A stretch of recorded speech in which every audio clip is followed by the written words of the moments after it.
Hey everyone, this is Ashley with CT Media Digitals. I'm going to do a tutorial to show you how to use my new draped room backdrops in Photoshop. I have opened the room that I want to use, and I have my image open that I want to use. I like these rooms and I wanted to create different variations of them, but I like the idea of being able to hide part of your subject behind part of the drape. You obviously don't need to, but I'm going to show how to do an edit like that in this tutorial. So I'm going to go ahead and go over to my subject image, and I'm going to go to my quick selection tool and select subject. If you have your contextual taskbar open in Photoshop that looks like this, you could use that too, but I prefer not to use that just because it kind of gets in my way. So this is the way that I choose to do it. And then I'm going to use my plus and minus selection tools up here to just touch up the selection area if Photoshop didn't do the best job. And that looks pretty good. So I'm going to go ahead and duplicate my layer. And then I'm going to create a layer mask. I'm going to come over to my room, select all, edit and copy, edit and paste into my image. I'm just going to drag it between those layers and resize it. Okay, and then I'm going to go ahead and click my subject layer, and I'm just going to resize her real quick. Okay, and as you can see, the light is coming from the opposite way on my backdrop than it is my subject, so I'm just going to select my backdrop again. I'm going to click this box here, and then I'm going to right click and flip horizontal so the light is coming from the right way. And then I'm going to grab my subject again, and I'm just going to kind of look to where, because I want her to be placed about right back here behind that fabric there. So I just want to make sure that that's going to look realistic with the size that I have her at. And that looks good. Now first, I think I'm going to bring down the highlights just a little bit on her. I'm going to go up to adjustments and do a brightness and contrast layer. I'm going to click right here to create a clipping mask so it only applies to my subject and doesn't go to my backdrop. I'm just going to bring down the brightness just a little bit. Okay, and I can always mess with that later. And now first I'm going to zoom in, and I'm going to go down to the bottom of my subject, and I'm just going to use a black brush at 100% opacity. Small one, excuse me. And I'm just going to clean up. This isn't going to show very much, but I still want to clean up the sharp edges there because I don't want any of that to show through. And I'm also going to clean up this little area right here that wasn't deselected before. If you mess up, just use X on your keyboard to switch between your black and your white brush, and just use white to brush that back on if you need to.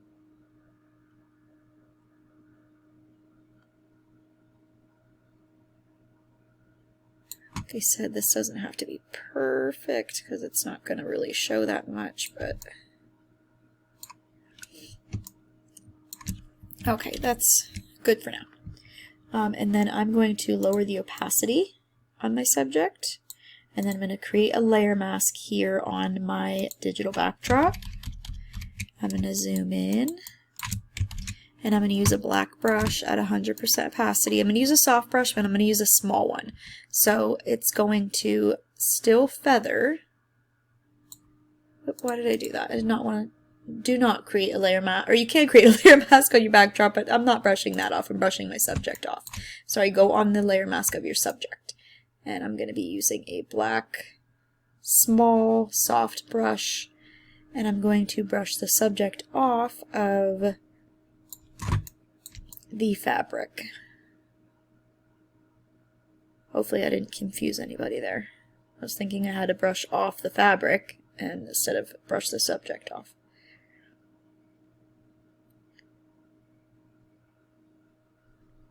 And this can take a little while depending on how much you need to brush off.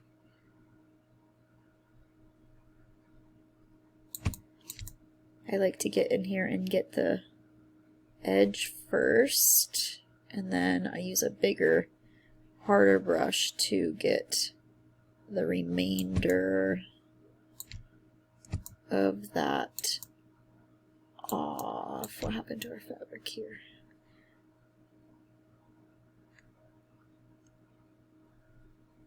Okay, and now I'm gonna use a hard brush, and I'm gonna use a bigger one and just brush off the rest. Just go in close to where we already brushed off and get rid of,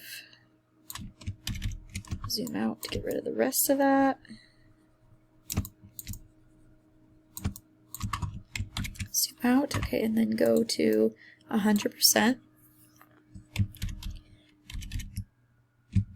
Make sure that you still like the size and everything of the subject. I'm going to go around in the outside of my subject with a soft, small brush. Oops. And I'm going to clean up the edges of my subject. White brush to brush on. Just clean up the edges here. And a black brush to brush off.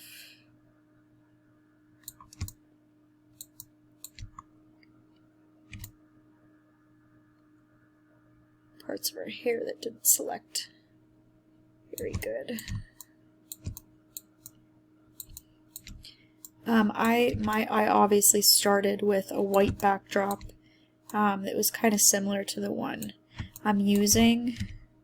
You obviously want to always use a backdrop that has a similar color. It's going to be a lot easier to blend.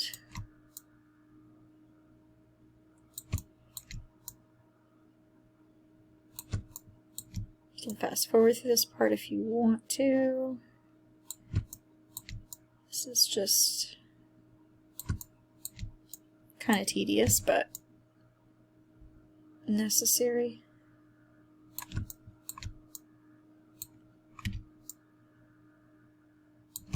To make it look realistic, or else she's going to look copy and pasted. You want to make sure you clean up your edges.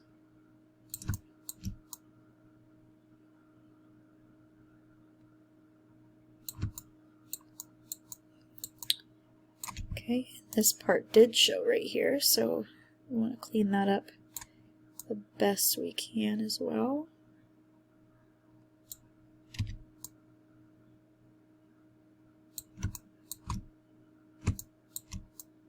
Oops.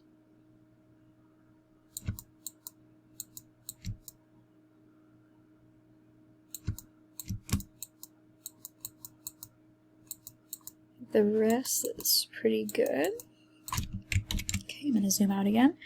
And now since this fabric is a little bit see-through, I'm going to go back to, I'm going to stay on the layer mask, and I'm going to go back to my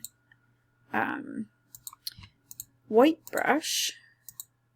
And I'm going to use a bigger brush here. And I'm going to do about 20% opacity, and I'm just going to swipe down once, and if that's too much, it looks like that was maybe too much, so I'm going to undo that and use maybe 8% to begin with. There we go. And that just brushes it back on and gives it the look that you can see the leg and the fabric through this fabric. You don't want to do too much right here where it starts to bunch up, because that's going to be thick fabric and you're not really going to see anything through that.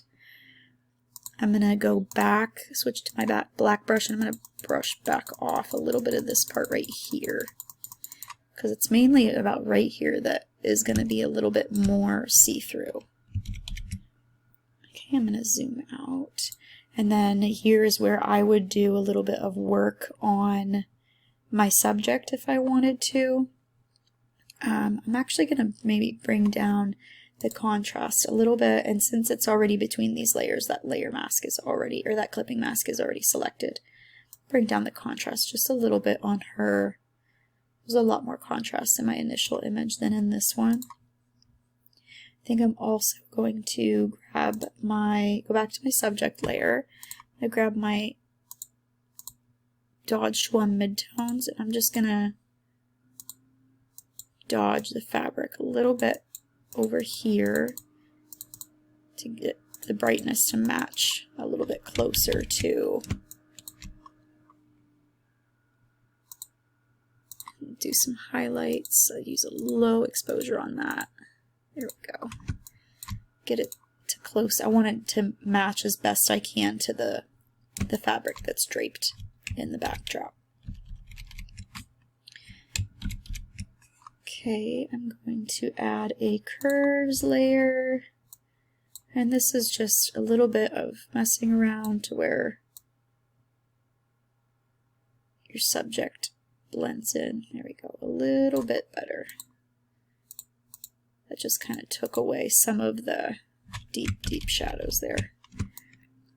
Match the backdrop.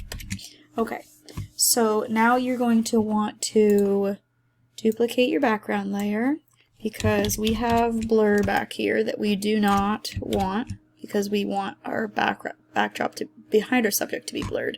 I'm going to go to filter, blur, Gaussian blur.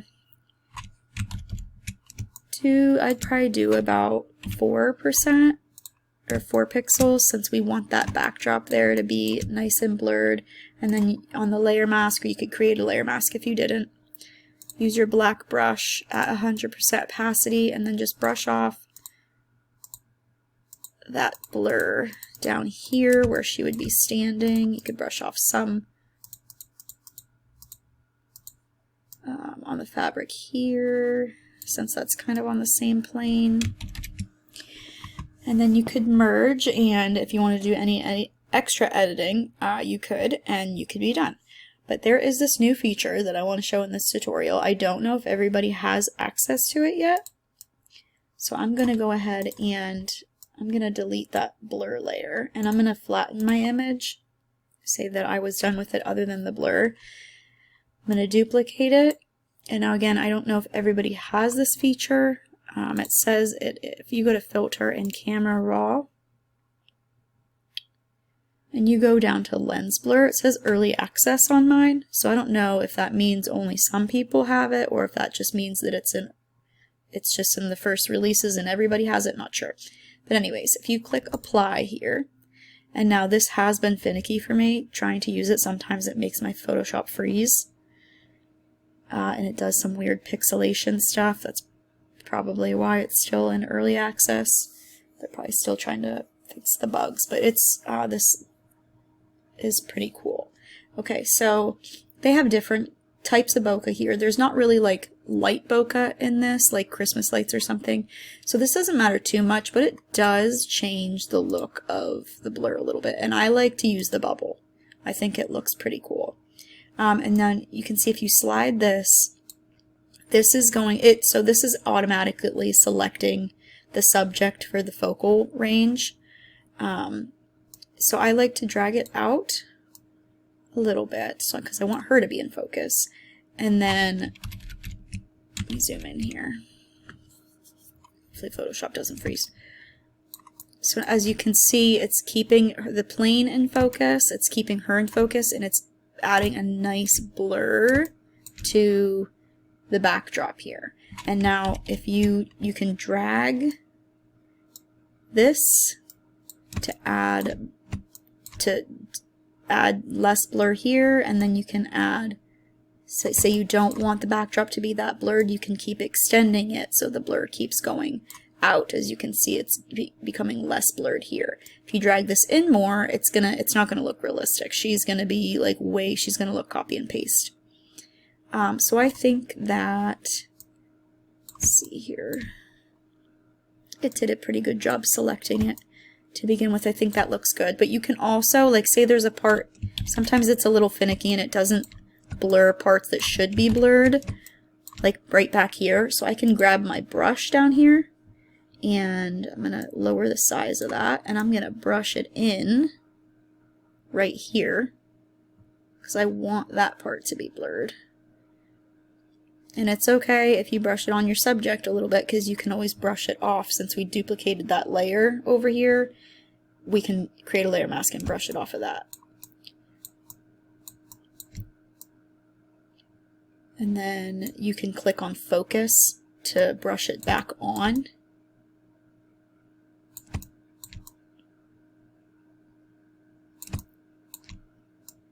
Kind of do want this to be a little bit blurred right there. And then I'll brush it off a little bit. And then you can also change the blur amount. Like it's on 50, you can bring it down to 15 and it won't blur it as much. I'm going to keep it at 50 for now. And then you can also change the blur amount of your brush. See that? And how much you want it to feather.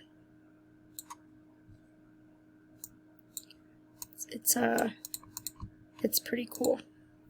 Okay, now I'm going to just go ahead and press OK. I might have to fix it up a little bit. But this adds like such a dreamy blur to your images without having to do that Gaussian blur and then brushing it off. And then you can lower the opacity on it if you want. Okay, so see, it looks kind of funky right there. So I'm going to create a layer mask. Use a black brush, like 40-some% opacity. I'm just going to brush it off of the parts that were kind of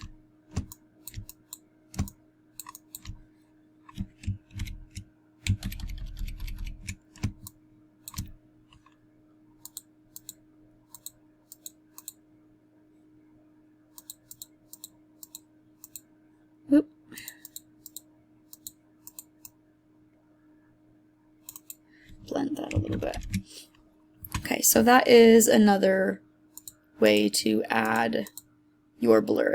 It works better for some images it doesn't. Like I really like the blur that it added over here and up here. I would probably still add some Gaussian blur, create a layer mask, and then if I press Control or Command I on my keyboard, it's going to invert that so I can brush it on instead of having to brush it off.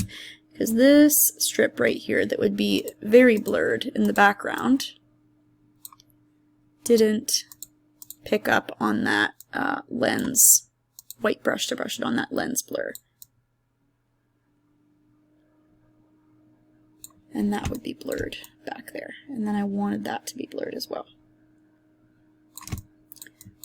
So I used both, and then I used my Gaussian blur just to kind of touch up the areas that didn't mask too well. Okay, before and after.